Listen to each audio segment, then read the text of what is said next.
रीवा से इस वक्त की सबसे बड़ी और गंभीर खबर सामने आई है। खाद्य संकट ने किसानों की कमर तोड़ दी है। एक और प्रशासन बड़े बड़े दावे कर रहा है कि जिले में पर्याप्त खाद मौजूद है, लेकिन हकीकत इन दावों से बिल्कुल उलट है। जमीन पर हकीकत यह है कि किसानों की लंबी लंबी कतारें, धूप में तपते उनके थके चेहरे और खाली हाथ लौटते उनके कदम साफ बता रहे हैं कि सिस्टम के सारे दावे खोखले हैं। अन्नदाता जो दिन रात खेतों में मेहनत करता है, आज सिर्फ एक बोरी खाद के लिए दर दर भटक रहा है। रीवा जिले के खाद वितरण केंद्रों का नजारा किसी त्रासदी से कम नहीं दिखता। किसान पूरी रात लाइन में खड़े रहते हैं ताकि सुबह उनकी बारी आ सके। महिलाएं अपने छोटे बच्चों को गोद में लिए घंटों खड़ी रहती हैं। बुजुर्ग थकान से चूर होकर जमीन पर बैठ जाते हैं, लेकिन जब उनका नंबर आता है तो जवाब मिलता है खाद खत्म हो गई। ऐसे में किसानों के चेहरे पर जो मायूसी और बेबसी झलकती है, वह पूरे सिस्टम की पोल खोलती है। किसानों का कहना है कि प्रशासन सिर्फ कागजों पर ही खाद उपलब्ध दिखाता है। असलियत यह है कि वितरण व्यवस्था में भारी गड़बड़ी है। कुछ किसानों का आरोप है कि समय पर खाद वितरण केंद्रों तक नहीं पहुंच पा रही। वहीं कई किसान यह भी कह रहे हैं कि खाद कालाबाजारी के जरिए कुछ चुनिंदा लोगों तक पहुंचाई जा रही है। सवाल यह है कि जब सरकार खाद पर इतना खर्च कर रही है, तो इसका असली लाभ जरूरतमंद किसान तक क्यों नहीं पहुंच रहा? खाद की किल्लत का असर जब सीधे खेतों पर दिखाई देने लगा है। धान, सोयाबीन और दलहन जैसी प्रमुख फसलें खाद के इंतजार में कमजोर पड़ रही हैं। विशेषज्ञों का कहना है कि अगर यही हाल रहा तो फसल का उत्पादन पूरी तरह प्रभावित हो जाएगा और यह संकट सिर्फ किसानों की जेब तक सीमित नहीं रहेगा, बल्कि आम जनता की रसोई तक भी पहुंचेगा। यानी आज का खाद्य संकट कल अन्य संकट में बदल सकता है। सबसे बड़ा सवाल यही है कि अगर वाकई खाद पर्याप्त मात्रा में मौजूद है, तो यह किसानों तक क्यों नहीं पहुंच रही? अगर पर्याप्त खाद नहीं है, तो प्रशासन झूठे वादे क्यों कर रहा है? और सबसे अहम सवाल, जब अन्नदाता ही आज बेबस खड़ा है, तो कृषि प्रधान देश कहलाने का क्या मतलब है? रीवा का यह खाद्य संकट सिर्फ किसानों की पीड़ा और बेबसी नहीं दिखाता, बल्कि सिस्टम की नाकामी की खुली किताब भी है। अन्नदाता पूछ रहा है, कब मिलेगा मेरा हक और कब सुधरेगा यह सिस्टम? लेकिन अभी तक इस सवाल का जवाब सिर्फ खामोशी और वादों में ही दबा हुआ है। मेरा नाम वीरेंद्र तिवारी है सर, मैं बीड़ा शाहपुर का हूँ। आज 3 दिन से मैं लाइन में लगा था। आज चौथे दिन मुझे कल टोकन मिला। आज खाद मिली है मुझे। एक तो यहाँ मैं लेने आया हूँ।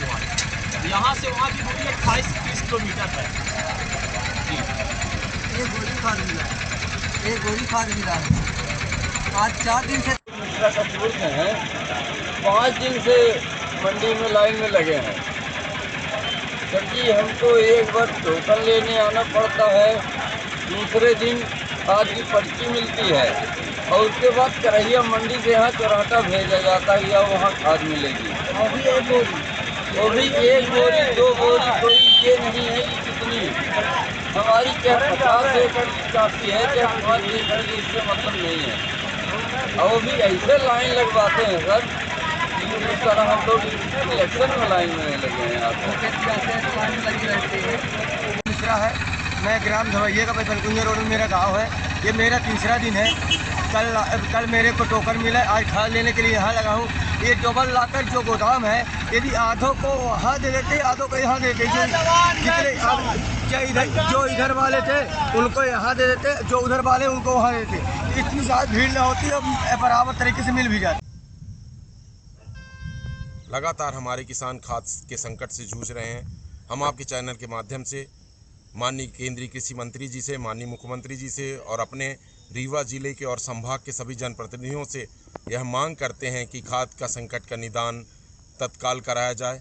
लगातार आप सोच सकते हैं कि धान की खेती और सभी खेती कितनी मेहनत मशक्क़त की होती हैं। और धान की खेती में खासकर किसान पहले रोपा डालते हैं, उसके बाद फिर लेव लगाते हैं, फिर लेव लगाने के बाद फसलें तैयार होती हैं। फसलों को समय से खाद न मिले, किसानों को कितनी पीड़ा होती होगी। जिनका जीवन निर्वाह का संसाधन कृषि है, बच्चों को पढ़ाना है, रोज़मर्रा के काम चलाना है, खेती में जीना है और खेती से ही उनको अपने सारी ज़रूरतों को भी पूरा करने के लिए प्रयास करने हैं। लगातार अभाव में और संकटों से किसान वैसे भी जूझता रहता है। प्राकृतिक संकट और आसमानी एवं सुल्तानी संकट दोनों से जूझता हुए भी किसान लगातार अपने देश को खाद्यान्न में भरपूर उत्पादन करके देता है, निर्यात के काबिल बनाता है और अपने देश को सशक्त बनाने में लगातार जी तोड़ के मेहनत करता है।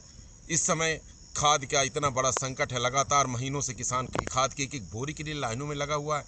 रीवा जिले में और रीवा संभाग में लगातार किसान, हम तो कह रहे हैं कि पूरे मध्य प्रदेश में लगातार किसान खाद्य संकट से जूझ रहा है। हमारा रीवा संभाग के सभी जिले, रीवा, सीधी, सतना, सिगरौली, मैहर, मऊगंज, लगातार किसान एक एक बोरी खाद के लिए लाइनों में है। हमारे रीवा जिले और मऊगंज के जिले को मिला के 148 सेवा सहकारी समितियां हैं। सभी सहकारी समितियों में अगर खाद भेज दी जाती शुरुआती तौर पे तो इतनी भीड़ न होती। आज करहिया मंडी में किसानों की इतनी लाइन लगी रही, लगातार किसान लाइनों में है।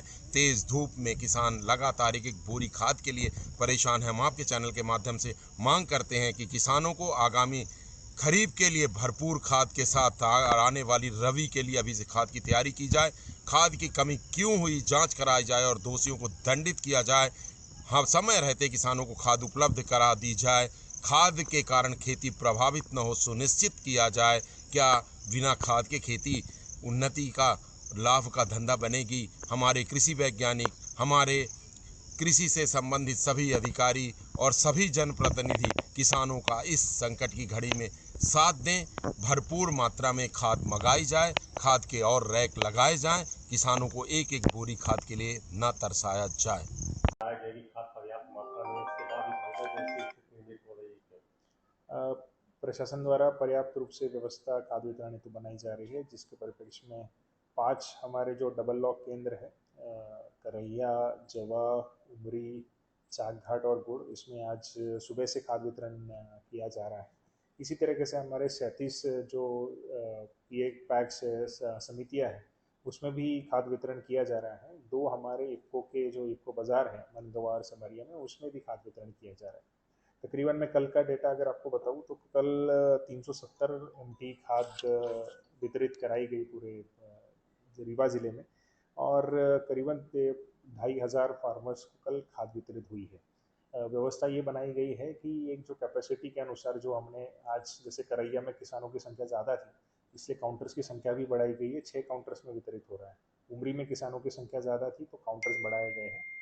कूपन बांटने की और खाद वितरण की व्यवस्था इसलिए अलग की गई कि तो दोनों जगह पे एक साथ भीड़ होने के बाद जो कुछ ज़्यादा इशू संभावित होते हैं उसको दूर किया जा सके, इसलिए अलग अलग व्यवस्था की गई।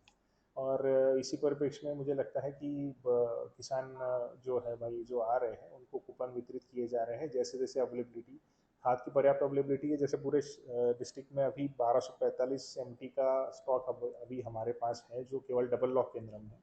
समितियों में भी इसी तरीके से खाद शेष है, और इस वीक में पुनः गुरुवार के अराउंड हमारे ज़िले में और एक रैक प्राप्त होनी है।